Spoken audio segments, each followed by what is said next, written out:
Ladies and gentlemen, we welcome you to episode number 18 of the Instant Reaction segment. Alongside my guys, Ian Schraier and Mike Szabo, Joey Jarzynka on hand with you to recap the aftermath of the first 2 days of 2022 NHL Free Agent Frenzy. Ian, good to see you, sir. It's been quite a while. You've been on extended assignment. Good to see you. I know we will not be seeing you in the next few Mondays, but we are extremely grateful to have you on here to chat some hockey tonight. It just wouldn't feel like the camaraderie that we have here with the Primetime Rundown family if I didn't get a chance to come on for our annual free agency special in the NHL and come talk some shinny with you both. Yeah, there's no doubt. And I know, Mike, I've seen you so many times. It's enough of you. How are you, Mike? I'm doing great. I just came from a Rolling Stones tribute, so as they say, the Rangers gave me a lot of satisfaction yesterday. Oh, well, did they now? Guess who didn't give the New York Islanders any satisfaction? Lou Lamoriello did not. Ladies and gentlemen, we continue on with our free agent frenzy, with our recap, of course. And there was a lot that happened here in the New York area. A lot between Vincent Trocheck heading to the New York Rangers on a 7-year deal worth about $5.6 million AAV. There were some New Jersey Devils that were supposed to be getting signed, one of which by the name of Johnny Gaudreau was supposed to be heading to the Devils. And then all of a sudden, possibly the Islanders were supposed to be in that conversation as well. But then the Flyers were in that conversation as well. And there was a mystery team, as our good friend Casey Bryant had said. The mystery team had come in. And guess what? It was that mystery team in the Columbus Blue Jackets who came in and swooped up Johnny Gaudreau with a 7-year deal worth about $9.75 million AAV for the next 7 years. And for starters, obviously, we are outnumbered here, or at least I am anyway, in terms of Islanders fans here, but because that is the biggest story, that's what we're going to start with, because the most coveted free agent in the entire National Hockey League pretty much spurned the Devils and spurned the Islanders at pretty much at the last few minutes prior to him selecting the Columbus Blue Jackets. And he selected them. We don't know the reason for that. But what we do know is that there were multiple offers on the table from both general managers in Lou Lamoriello and Tom Fitzgerald. And what we saw was Johnny Gaudreau took a turn and he said, nope, we're going to go a little bit further west. And then today in his opening, in the introductory press conference, he did say he wanted to move further east, but it didn't matter in terms of how far east it was. And from what we consider some possible spurning of the two teams that presented him fair offers, he decided to go the Columbus route. Before we get into my take on this, I'd like to hear Ian Schreier's take on this, because I think a lot of folks thought that it was going to be either the Islanders or the Devils. And then as the time went on and on, a lot of people thought it was the Devils. That's what we continuously heard, Ian, did we not? That's everything we heard, and we thought it was that this decision was going to go on for hours because all these free agents were signing elsewhere, and it didn't really allow the Islanders or Devils. You want to call? I'm not going to put Johnny Gaudreau in the same conversation as a prima donna, but because those two teams were going to have so much money tied up to a star player of Gaudreau's caliber, it really did not allow either of them, since he eventually signed in Columbus, to pivot to another free agent. Now, granted, the Devils signed a very solid top six forward who we'll touch on in a second, but at the time, it did not allow them to pivot. And the initial discussions was that the Devils were offering north of $10 million AAV. There was no talk yet. We were waiting to find out what was going on with the Islanders and how much Lou put on the table for the star forward. But really, right from the get-go, this just felt like Johnny Gaudreau wanted Philly, just because he's originally from South Jersey, wanted Philly and nowhere else. That's what it felt like. And because jokingly enough, that the Philadelphia Flyers have a combined $10 million locked into Rasmus Ristolainen and Tony DeAngelo, they did not supposedly have enough money to take a run at Johnny Gaudreau. And whatever the case may be, whether this man doesn't want to play in Newark or he doesn't want to go to Long Island with their new state-of-the-art arena, and new ownership, he ultimately chooses Columbus, which is in the midst of a rebuild. So there's a lot of question marks here for me, Joey, for sure. But the fact that he chose Columbus is with what was, even though the Devils didn't put 10 million plus AAV on the table, with what was available with contending teams, a contending team like the Islanders, a team that is more on the rise right now than the Blue Jackets and the Columbus in the New Jersey Devils, which really could have solidified a very, very strong top six and a very competitive metropolitan division. He chooses a team that's currently still in a rebuild. So very head scratching from Johnny Gaudreau. Yeah, which made no sense, because when you say to yourself that, the Islanders have right now what it takes to head back to where they were a couple of years ago, the New Jersey Devils, they are a competitive team, and we got very good glimpses of that last year, Mike Szabo, and you saw it especially against your New York Rangers too, where the Devils, if they had Gaudreau, they could conceivably make a run at a wild card spot. And when you hear $10 million AAV, we've had this conversation, the three of us, even with our good friend Rob DeLuca and Casey Bryan as well, is that, still to this day, there has not been a Stanley Cup champion with anyone that has gotten paid over $10 million in terms of, an individual salary number. So now when you hear this and you say to yourself, well, it looks like the Islanders and the Devils are going to be the front runners for Gaudreau. The Rangers obviously made that move to get Vinny Trocheck. So, those two teams, the Devils and the Islanders, have to pretty much improve as well. And from what we've gotten to see, the Islanders have not improved the last couple of years. We'll get to that in a moment. But for you, Mike, when you saw that Gaudreau signing at the last possible second, obviously your Ranger fan bias and laughter had come into play, of course. But in all seriousness, though, what were your initial thoughts as a general hockey fan? Yeah, I thought it was really shocking because, like pretty much everything Ian said, it seemed like he wanted Philly from the get-go. They just couldn't have the cap room, and certainly with the few signings that they made early on, and then they couldn't get rid of James Van Riemsdyk's contract. That was Big really deal. preventing Big deal. most of that, from coming from that money would have gone to Gaudreau, and they couldn't be able to move that contract. And so Gaudreau had to really pivot from there. We said it on the show on Tuesday, Joe. It seemed like the Devils were going to have him with all that cap space that they could throw at him. The contending team getting the opportunity to play with Jack Hughes and an ascending young core, an ascending team. It seemed like that would have been the most intriguing. You thought the Islanders as well, with Lou Lamoriello being the general manager, new state of the art arena, the team last couple of years coming off, want to go there. Instead, he goes to Columbus, and it's not like Columbus blew, everybody else out of the water in terms of their dollar offer. It was right there on par with what New Jersey was offering, or even slightly less. So really strange that he, after 8 years in Calgary, a lot of up and down years, he's wanting to go, to Columbus and really, try and rebuild another rebuilding team. Yeah, which doesn't make a lot of sense, because now his center right now is Jack Roslovic. And again, no disrespect to the former Winnipeg Jets third line center, but let's be honest here. He definitely does deserve a payday. He got his payday in Columbus by Jarmo Kekalainen, the general manager. But when you're going from playing in a system that is ran by Daryl Sutter, and you have a career season at 115 total points, Sean Monahan is your starting center and is your number one center.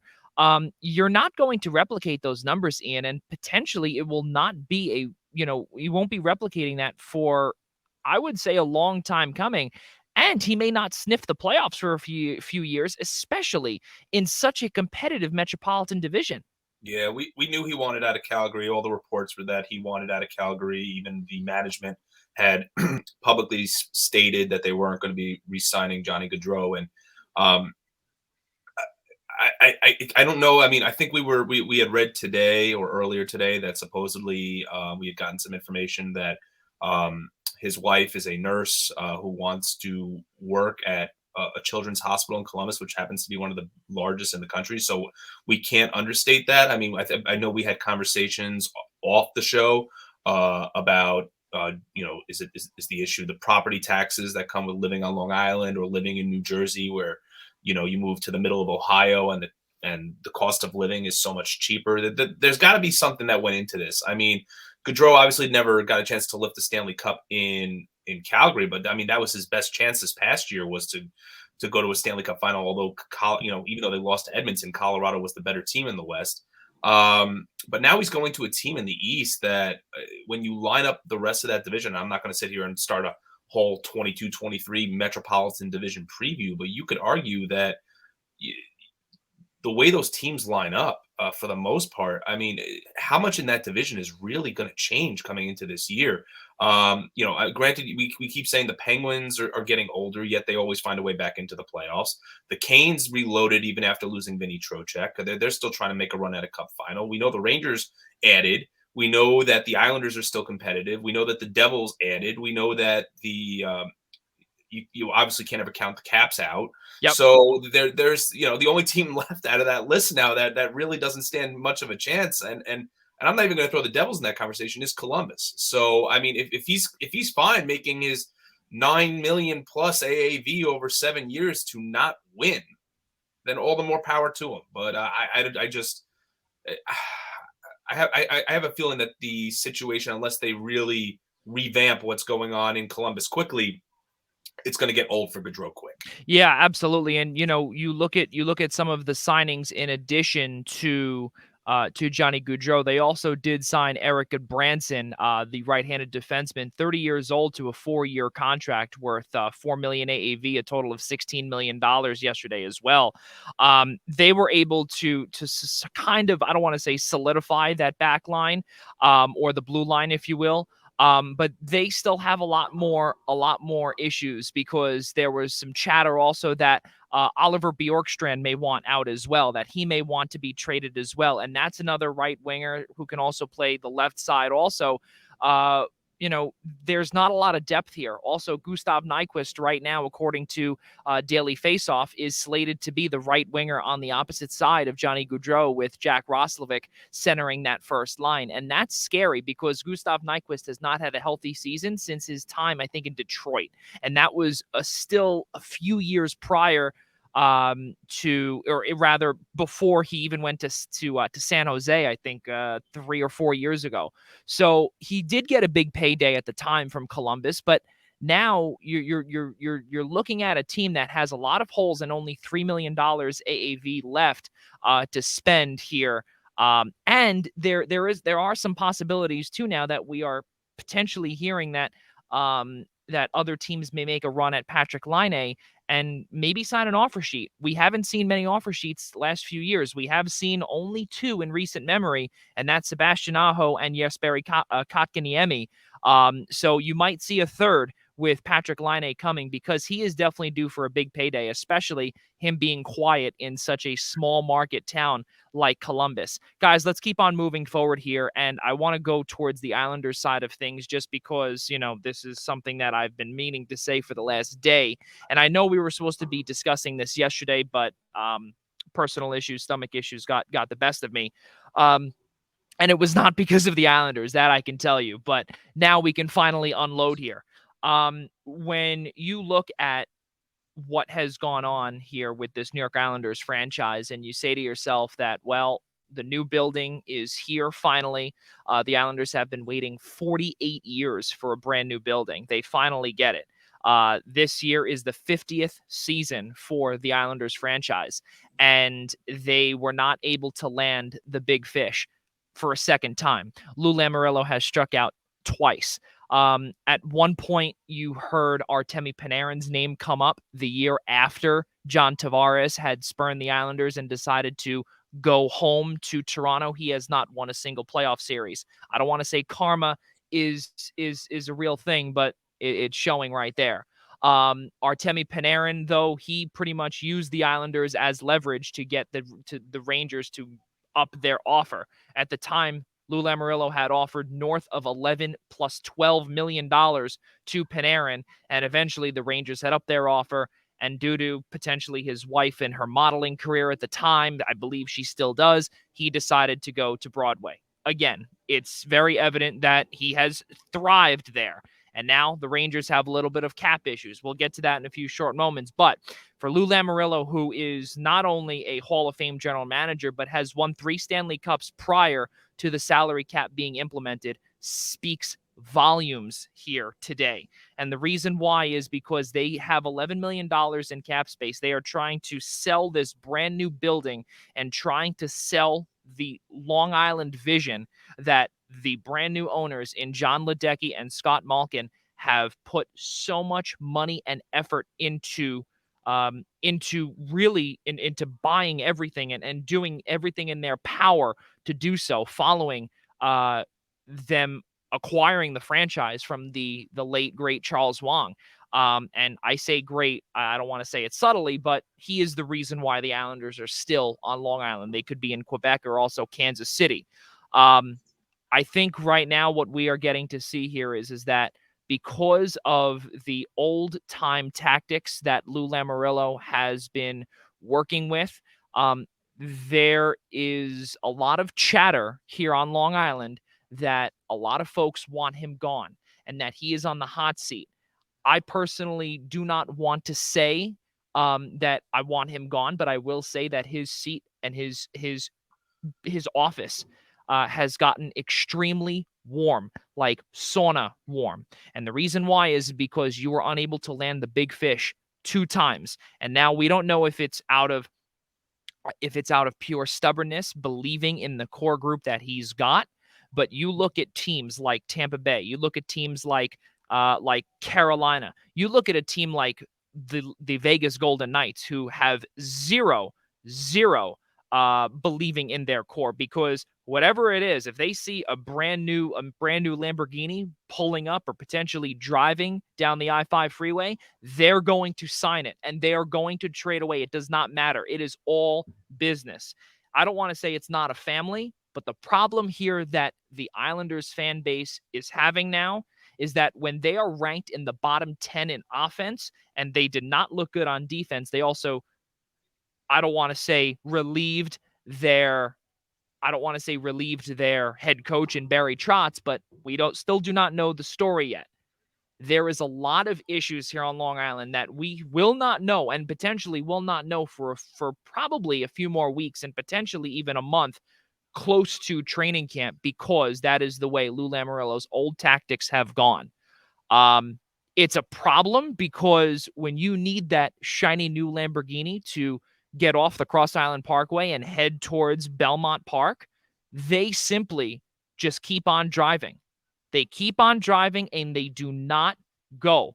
We heard from Andy Graziano, who formerly covered the New York Islanders for WCBS 880 and WFAN as well, and for SNY. He said that he was told that the final offer that Lou Lamoriello had put out was 7 years, $9 million AAV. We hear some reports that have been disputed, saying that it was the high 8s, which again, if you were to trade potentially a Josh Bailey or a Anthony Beauvillier, who simply were not good enough last year, you need to make a sudden move to potentially keep your franchise center on Long Island. Right now, Matthew Barzal does not like what he's seeing. And I can tell you that right now. And I can also tell you the owners do not like what they see at all. We don't know who the Islanders' plan B could be. There was some chatter that the Islanders had potentially checked in on Max Pacioretty, but the Carolina Hurricanes scooped him up very quickly, literally for nothing, for future consideration. And then you also saw another plan B or plan C potentially in Andre Palat go to the New Jersey Devils. It's not a good look. So that is where we will leave it with the Islanders. And let's now go to the New York Rangers, and then to the Devils. We'll stay geographically close. And of course, because I am again outnumbered here by Rangers fans, you two are definitely happy to get that star center that you guys have been needing for a very long time. And seeing Ryan Strome go over to the Anaheim Ducks, very difficult to see him go, not for Rangers fans, but for Islanders fans, moving all the way over west. And I know Mike will not miss his missing wide open nets from the near side. But what we do know is that Vincent Trocheck is a hard-nosed player that battles in the boards, but he signed to a 7-year deal. Now, he wanted term, and Chris Drury lowered that AAV. Should be good, but again, you lose Frank Vetrano, you lose Andrew Kopp, a lot of players that really were the difference makers, Ian, in this past year's Stanley Cup playoffs. No doubt about it. Losing, granted, Kopp had a little bit of an underperforming Eastern Conference Final against Tampa, but you can't understate what those two players, specifically Kopp and Vetrano, did for the New York Rangers and their run towards a Eastern Conference Final appearance this past season. I like that. I was hoping for Vinny Trocheck. I thought that when I looked at coming into free agency, we knew that the Rangers had to address center. We knew that Ryan Strome wasn't coming back. Right. After looking at the contract that Andrew Kopp got in Detroit, I did not see the Rangers committing, even though comparatively the contracts are almost the same. 5 years at $5 million AAV to Andrew Kopp. I think Chris Drury right from the beginning had his eyes on Vinny Trocheck, because when you're committing 7 years to a 29-year-old player, to a 29-year-old centerman to center your second line, I think it shows a little bit where the Rangers eye their window, and I think they eye their window now. I think right now the way we're looking at it is you've got a solid second line centerman. Excuse me. That's going to try to help you win a cup within the next 5 years. That's when at this point, when you're looking at years 6 and 7, even though Trocheck will at that point will have a limited no movement clause, I think we'll see where the Rangers are at that point. They desperately needed a second line center. Ryan Strome, as we had mentioned, it was a struggle. Granted, he was a big piece as to why the Rangers sustained the early success that they did this season. I don't want to undersell that either. But in order to get a guy like Trocheck, they were really strapped in terms of the cap and how much they were able to spend. And the only way that they were going to get a guy like Trocheck was at $5 million AAV was to give him the term that he wanted. So, the Rangers basically spent the last bit of their piggy bank on a second line centerman. He's a guy, as you mentioned, Joey, likes to play along the boards, gets into the dirty areas as well in front of the net, something that the Rangers also desperately need outside of Chris Kreider. And can you ask Kreider to repeat 52 goals from last season? Is very difficult to begin with anyway. So I think I love what you got to love what he presented in Carolina and what he brought to that team. And you just hope that he's going to bring the exact same to the Rangers, who right now their cup window, at least it seems like, is now open. Well, keep in mind also for you, Mike, you look at what Vinny Trocheck was presented, and it was a $39.375 million 7-year contract, and first 3 years are no movement clause, and then of course, as Ian said, the last 4 years from 2025-26 to 28-29 are modified no trade clauses, which will be 12-team, 10-team no trade, and then in the final year of the contract is 6-team no trade clause. There's a whole bunch of signing bonuses in there, but I think also the big thing here, Mike, is that when you look at the signing, you say to yourself, well, this is also one of Gerard Gallant's guys from Florida. Keep in mind, the first 2 contracts that were signed for Vinny Trocheck, or that he signed, were under the regime of Gerard Gallant. And they were down in Florida. This was prior to him being fired in a locker room. Keep that in mind. Fired in a locker room, and he had to take a cab leaving. No, I guess, sir. Out of Carolina. Remember that? We all remember that picture where Gerard Gallant was getting into a cab all by himself. And he now reunites with his former head coach. Yeah, I mean, Trocheck is really a guy. He exemplifies, a Gerard Gallant team. He really plays hard nosed. Really, really just checks so many boxes for the Rangers and what they needed. I think on that second line, he really complements Panarin well. And I think the biggest aspect of Trocheck too is his prowess in the face-off circle, which Rangers historically, and having good guys being able to be really good in the forecheck and especially at the center position. And so they got a guy who can fill a lot of needs for them. And now they really have a core in place. This is their core for the Rangers that they're going to look at. I mean, the next couple of years, you're looking at Panarin, Zibanejad, Kreider, Trocheck, and Truba are all on no movement clauses for at least the next 2-3 years. This is their core.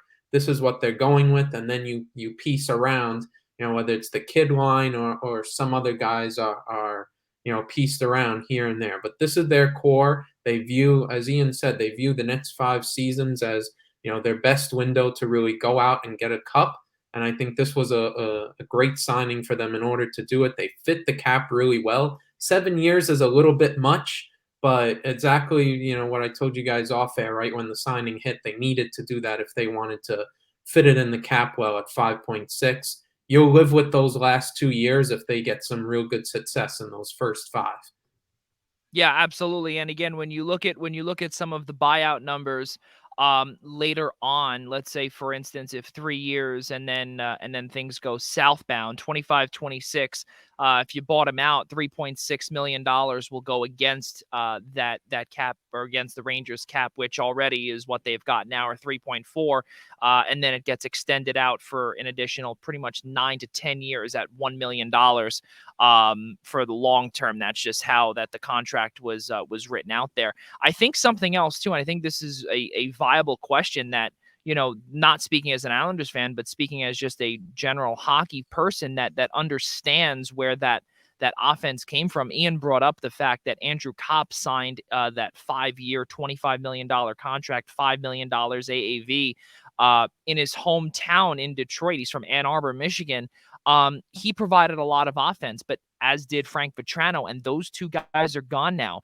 Ian, where do they get that offense now? Do they rely on the Vinny Trocheck, and how can they have Chris Kreider potentially, try and repeat what he was able to do? 52 goals is a lot, and if you don't get that from him, where does the offense come from? I think a lot is going to rely on a couple of the kids, or if not really all 4 projected of the kids. The 2 names that are going to stand out, or even 3 names that are going to stand out to me right off the bat. One's got to be Filipino. You saw how he really turned out in the postseason, or should say showed out in the postseason, and kind of blossomed into the player that the Rangers were hoping. I mean, granted, he's only 21, 22 years old, but he finally blossomed into the player that the Ranger fans were hoping he would. Alexis Lafreniere again started to look, blossom a little bit more. Yeah. He had a strong postseason. But the 2 names that are also still very intriguing. One is Capo Caco, who they're projected to re-sign with the couple of million that they still have remaining in cap space to sign their restricted free agent. And then the last piece is Vitaly Kravtsov. That's really like when you look at next year and you say where spots are going to fill. Most likely it's going to be Vitaly Kravtsov filling in the missing filling in the Frank Vetrano piece on the wing. And then I imagine they'll try not to break up the kid line that produced so much in the postseason, at least to begin the season, of Hedl centering Lafreniere and Kako. So to answer your question, I think it's asinine to expect another 50-plus goal season from Chris Kreider. I think you would like to see Mika Zibanejad not get out to as slow of a start as we've seen him get out to the last 2 years with the Rangers, and try to pick up the goal scoring a little bit earlier in the year to not put pressure on those guys to have to score 50 like goals. But it's really all on the kids now to perform. I mean, that's exactly where we're at this point. Listen, Kravtsov has not played a full season in the NHL. Kako is now going to be coming on to year 3 or year 4 now. Lafreniere year 3. So those 2 guys have to step up, and especially Filip Hedl, because I mean there was talk of Hedl centering the second line before they signed Trocheck.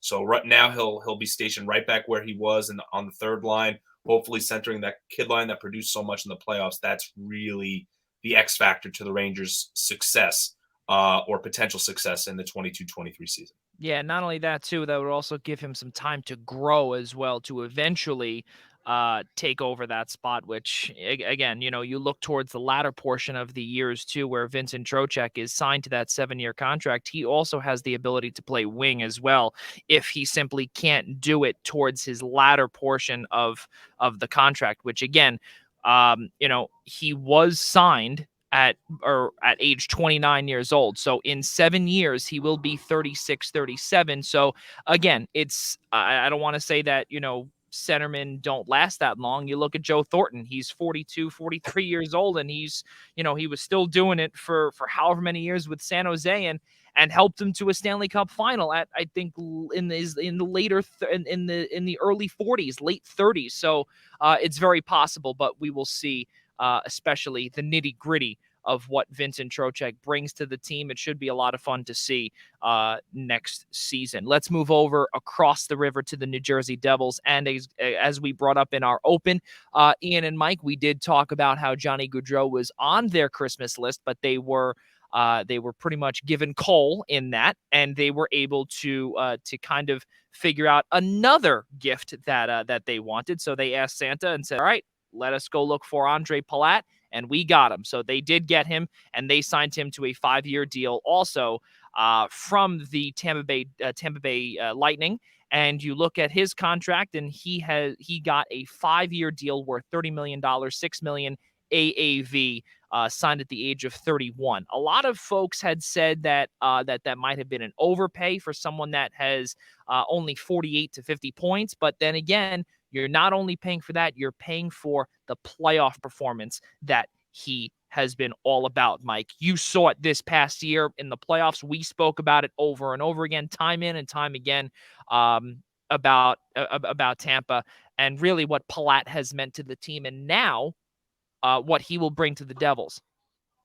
Yeah, it's for the Devils who had the disappointment of missing out on Gaudreau. It's not a bad consolation prize. A guy who's on a fantastic team with the Tampa Bay Lightning the last couple of years, on a line with Steven Stamkos and Anthony Cirelli. They had a really good year. Palat has been a really good winger the last couple of years for them. Not a bad idea that your plan B was a Stanley Cup champion winger who was a strong contributor in the postseason. I think they came away with a pretty good deal. A guy who has been in a winning locker room, for a team that really is trying to get out of that rebuild and get back into contention. You got a lot of young guys, especially this team really building around Jack Hughes and all. Palat can bring a little bit of that experience to that younger team and help them make that next step. Yeah, absolutely. And Ian, you look at what they've got, their number 1 and 2 centers, Nico Hischier, their captain, Jack Hughes, and then you've got Palat. You also have Dougie Hamilton too. And exactly what Mike brought up too is that you've got your core, just like what he said with the Rangers. You've got your core, and I think the Devils have their core here in the midst of their, it almost seems like everlasting rebuild. They can potentially compete with just a few more moves. Hey, listen, they also traded for Vitek Vanacek as well. So, with Palat in the fold, that brings some leadership there. Obviously, they have a few more years, but this is a pretty good consolation prize, don't you think? Yeah, I would say so. I mean, listen, I'm not going to put him on Gaudreau's level from a perspective of goal scoring, but let's be honest here and say that when Andre Palat walks into that locker room at Prudential Center, that he really doesn't have to be the guy there. I mean, he's going to provide that leadership. He's going to provide that experience. I mean, on top of everything he's done in the postseason and the 2 Stanley Cups, he provides stability, leadership, and experience to a very young locker room, and really fortifies a really strong top 6 in that Metro division. That's what scares me the most about the New Jersey Devils now coming into the upcoming year. I mean, they were competitive last year, but obviously losing Jack Hughes as they did to injury, and Nico Hischier, like injuries just befuddled the Devils year round. Yep. And unfortunately, they just consistently couldn't get, and at one point they had lost Hughes for the entire year. So, I mean, obviously that's a key, is Jack staying healthy. But when you look at a top 6 that consists of Jack Hughes, Nico Hischier, if they re-sign him if they bring him back as he's a restricted free agent, Jesper Bratt, and now you add Andre Palat with Igor Sharangovich. Yep. It's a young, aspiring team. Look, their bottom 6 still needs work. There's no doubt about that. They just traded Pavel Zacha to Boston for Eric Haula, so we'll see if anything comes of that. But You add Dougie Hamilton, obviously, experience, playoff experience. Again, like you're just putting another guy in the room to really help that team along. Is Lindy Ruff the right guy at the wheel? I think 22-23 will kind of determine that in terms of what direction Tom Fitzgerald has the Devils going in the years to come. There's obviously still the question mark in goal. Obviously, Vanacek is probably a short-term solution. They're still hoping for a lot with Mackenzie Blackwood, who's just been billed as this high-end, top of the heap type goaltender that's going to not say be the second coming of Brodeur, but also be that 10 to that staple between the pipes for the Devils for the next 10 to 12 years. We still have yet to see that as well. But if you're a fan of any team in the Metropolitan Division, I don't want to say you look forward to those games against the Devils recently because they were just kind of a walkover. But now, you look at that top six, it's a lot to contend with. Yeah, absolutely. And you also have, in addition to a name that you didn't mention, was Andreas Janssen, who really gets looked over a lot because we remember his time in Toronto as well. And he played on a line with John Tavares. He played on a line with Austin Matthews at times too. And when he was out in Toronto, he was putting up really good numbers, but simply could not really get over that hump. And I think that was also why they traded him 1-for-1 for Joey Anderson to try and get that, get him over that hump. And we'll see it here, I believe now, especially too, it is his contract year. So the Devils are in a good spot as well. And as we did say, the Metropolitan Division was probably the division that had the most movement, the most work. Carolina lost a lot of pieces. They recouped a ton. We can go into them as well, but I think, guys, we have to look at Pittsburgh too, because Pittsburgh, they continue to just stay in the hunt. And what Ronnie Hextall has done, he has gotten the guys, and obviously we can assist or give the assist to Sidney Crosby on that, keeping his two guys there, and Evgeny Malkin and Chris Letang on a combined $12 million AAV, which is really good, and got them to sign Ricard Raquel to a big deal. They also got Josh Archibald, which was another signing, that, depth signing. And they also signed somebody else too that a lot of folks really did not think that they were going to sign, was Jan Ruta. And that is a big deal. And a lot of folks don't understand why. He was the first line, first defense on the first defensive pair with Victor Hedman on the right side. And now he's playing the third pair right now, tentatively, in Pittsburgh. Now, for Pittsburgh now, they've got some defensive issues. They shorted up here. Arguably one of the best 1 through 6. They're still looking to make moves. Mike, it just shows that Pittsburgh is never going away. And for you as a Rangers fan, and for someone that watches the Metropolitan Division, how difficult is this to just see this Pittsburgh Penguins team, ever since you've been born, just continue to contend? Where's Father Time when you need him?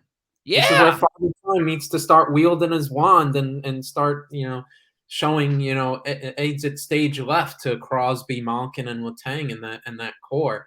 They're just really savvy in the way they're able to move and continue to build the proper pieces around that star trio. They still always seem like they have a run in them. They're never going to be the best team in a division or in a conference, but they're getting into the playoffs. They're hanging around, and with that experience, you just never know. And they're now really deep defensively in terms of all the guys that they signed. They're shoring up the issues there. Obviously, they added at the deadline to their forwards, and Raquel stayed as well. And he wasn't even there for a lot of that first round series. So what does he bring to them for a full year? They just always stay around. Yeah, and then Ian, you look at what they've done. Again, what Ronnie Hextall continues to do. Brian Burke is there, another assist too. He's the president of hockey operations. This Pittsburgh Penguins team, they're never going away. And it seems as if too, they almost get younger as they're getting older. It's a perfect transition for this team. I don't know if it's younger as they get older. I think we left out a couple of key names too, and we had mentioned obviously the big three. Also to add the fact that Jake Gensel's still there, and so is Brian Rust. I just think this is a team that's going to go down with the ship together. I guess that's the best way to describe where the Penguins are at. I still think the Penguins are a playoff team. Every year we count them out. We think that this is it. They've gotten too old. And every year Mike Sullivan rallies that team together, and they still find a way to put biscuits in the net, and they and they go out and they make a couple of nice moves to complement with younger players to complement their older and veteran leadership. So Yeah. I think for the Penguins, I think it would have been real weird to see Evgeny Malkin go anywhere else, even though I know he was linked to the Rangers as a possible veteran addition. Try to bring in somebody that's won a couple of cups, but I think this is a team that's just going to go down with the ship together. They've won so much together. 3 cups, if I'm not mistaken, or 4. Is it now for the Pens, Joey? 3. 3 so, together. 2000, yeah, 2009, 2016, 2015, 16, and 16, 17. Yeah. So, I mean, I think this is a team that is approaching that edge, I guess, if you want to call it, or approaching that, the end, if you want to call it the end of the dynasty. I'm not so sure that they're going to be a cup contender. But at least they're a team that's going to get back to the playoffs again. I'd be shocked if they didn't, just because this team always finds ways to win games. And even in a division that's as competitive as the Metro is, and you're like, you know what, maybe the Islanders will overtake them. Maybe the maybe the Capitals aren't dead yet. They found a way to finish in the top 3 of the Metro with the Canes and the Rangers and the expectation that the Islanders had last year. So this is, I think, just as a Ranger fan or any fan of a team in the Metro Division, it's frustrating to see them not get broken up. But at the same time, it's nice to see 87, 71, and 58. They're all going to kind of conclude their tenure together when that time eventually comes in the near future. Yeah, and there's no doubt also that those guys too, every single player and every single number that you strung off there, Ian, will never be worn again. Now we can tell you, all 3 numbers will all be retired in due time by the new ownership group, which is the Fenway Sports Group, the same people that own both that own the Red Sox as well, and also the soccer team too. Liverpool. Yeah, thank you. And they're also looking to, according to reports, the Pittsburgh Penguins, they're also looking to shred potentially the contract of either John Marino and or Marcus Pettersson. Both are making $4.4 million and $4.025 million AAV respectively for the next 5 and 3 years respectively. So that could be some more money that they can get to shore up that bottom portion of their bottom 6. We could see some more movement there. Too. Say that again? And a little bit defensively too. Yeah, exactly, for sure. Just because we are short on time, we obviously want to bring up the Carolina Hurricanes of what they did, but we know what they did. They made a whole bunch of trades. Brent Burns is there. Nino Niederreiter is gone. Tony DeAngelo is gone. They got some draft capital there.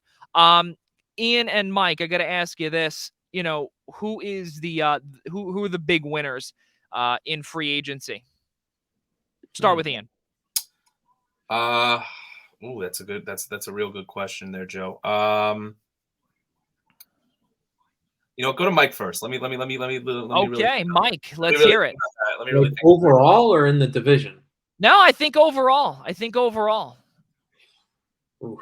Wow, this is tough. Very tough. Okay. I'll have the 2 of you wait. I'll have the 2 of you think about it. My answer, the Tampa Bay Lightning. Why? They did not make a single move. Tampa did not make a single move because they not only they couldn't, but they did not have to. All they needed to do, yes, they did make some moves, but they made a couple of very good moves. And you know what those moves were? They shored up that third line that needed a left winger, and they've got Vladislav Nemestikov, who they had a few years back. They kept that 4th line intact. They also recouped someone by the name of Ian Cole. They couldn't get, they've never had him before, but Ian Cole is going to be that 3rd defensive pair left side defenseman who is going to be there he's obviously signed only for 1 year, most likely due to cap issues. But the reason why I bring up the Tampa Bay Lightning is because they were able to extend the likes of of Anthony Cirelli. They were able to get him going as well. They also extended Eric Chernak. They also extended Mikhail Sergachev too. And this is also why what me and Mike were talking about back on the Primetime Rundown a couple of weeks ago is that this team is not going to re-sign Andre Palat. They're not going to be big spenders in free agency. They're going to have to retain their core because their time is not over yet. And for what this Tampa Bay Lightning, what this organization has been all about, it's about winning, and they eventually see, just like with what they did with Ryan McDonough, they eventually see the usefulness go, but they keep them as long as they can, right? We brought up early on about that shiny new Lamborghini that Vegas sees, right? The difference between Vegas and Tampa Bay is that Tampa's a winner. Vegas, they haven't won yet. They've only made it to one Cup final. They try and show off the Vegas spotlight and say, okay, we're going to sign $1 gazillion to a bunch of different players. They did it with Alex Pietrangelo, and they sent Nate Schmidt packing probably a few months after he signed a massive contract with them. They didn't care. Tampa, not the case here, but they are showing that they believe in this core. They are the true winners, and not only that, too, they are plugging in certain pieces, such as Nemestikov, such as Cole. They also signed Hayden Fleury, too, a young up-and-coming defenseman, too, who was also selected last season in the expansion draft to Seattle. He's now down in Tampa, so he'll be learning alongside Cal Foote eventually when Zach Bogosian's contract is up. He'll be the third defensive pairing on the right side. One of those two will be able to take over. It's these little signings that Tampa is going to they're going to really live and die on, are those little signings and extending that core. Tampa is my winner, and they only made they made one of the least they were one of the teams that made the least amount of moves. Would you like me to go on? I could do that while the two of you are still thinking about that. No, I'm Ian ready. Schraier, let's hear it. Now, I'm going to go a little outside the box here. You know what? They might not have made a ton of free agency moves, but they improved themselves via trade, and that's the Ottawa Senators. I love the move that they made to bring in Alex DeBrincat from Chicago, and now to sign Claude Giroux and give them really a stellar top line now, centered by former first-round draft pick Tim Stützle. And then you add the fact that they shredded Matt Murray's contract, and now they've brought Cam Talbot in right now to be their number one. It's just nice to see that the Claude Giroux in. Claude Giroux too. Well, I said I mean, you add DeBrincat and Giroux, centered by Stützle, and now you also include that with bringing Cam Talbot over from Minnesota. I just like to see that the Ottawa Senators appear to, and I know Joey discussed this at length as well when we were off show. It's nice to see the Senators finally coming out of rebuild. Yeah, and especially too, where their owner Eugene Melnick just passed away not too long ago. And you know what the crazy part is that his two daughters, they're, I think, probably around Mike's age, not even joking. They own the team. They own the team. They own the team, and they are obviously being, helped out by a lot of by their father's people. And it's working. Kudos to Pierre Dorion. Mike, who do you have as your first 48-hour free agent winners? Just staying in division, since we mentioned them before, I really like the moves that the Carolina made. Just bringing in Max Pacioretty, really like that deal. I mean, they really didn't have to give up too much for them. I think they reloaded really well after losing key contributors, whether that was Trocheck to the Rangers or D'Angelo and whatnot.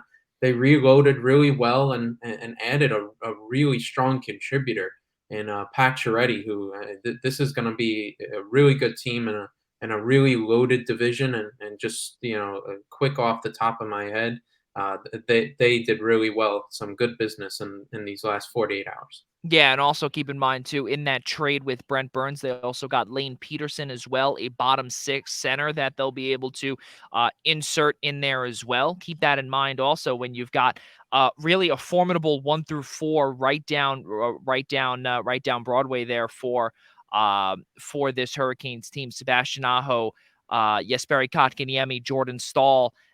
And now you've got Lane Peterson in there as well, because we don't know what's going to happen with Martin Necas, too, who is a restricted free agent, who right now there's some chatter.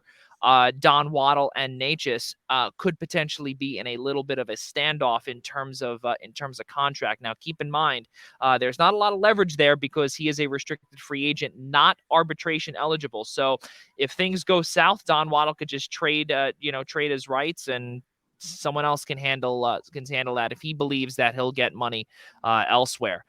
Something else too is that Andre Kasha too was signed by the Hurricanes too. So these are moves here that the Carolina Hurricanes, they just kept going, and they stayed atop the Metropolitan Division in terms of every other team is making moves, and so do we. We have to stay competitive. This is our window, exactly what Ian said. The Rangers' window is now, and so are the Carolina Hurricanes. Ian Schraier, Mike Szabo, I'm Joey Jarzynka, ladies and gentlemen. We cannot thank you enough for making us a part of your instant reaction. Segment number 18, the aftermath of the NHL free agency window here on the East Coast. For Ian Schraier, Mike Szabo, and for all of us here on the Blackjack Media Group, I'm Joey Jarzynka. We will see you all for segment number 19 at a later date. So long, everybody.